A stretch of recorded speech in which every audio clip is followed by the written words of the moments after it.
inigpalit na to sa baka. Pinaka-importante nga mga yung taong assistant sa usa ka sulito nga technician. Dili basta-basta nga mupalit ta og baka, nga dili nato masusi kung kana productive pa ba siya, makaanak pa ba ka siya or dili, no? Kinahanglan ato gyud examine ug ayo kung kana siya atong paliton, maayo ba siya og performance basin makapalit ta og landay na. Basin makapalit ta og kanang infertile, kanang dili siya makaanak, no?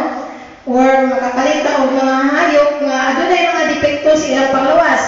Kiang di ay naday sama sa dunggan. So usa na siya sa atong mga bantayan, inipalit nato sa atong mga stocks.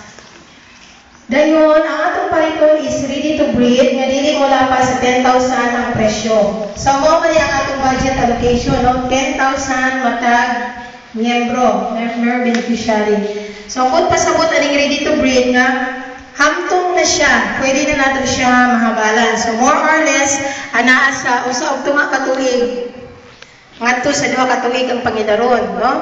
Kay kung pili ta og katong mga bata pa kaayo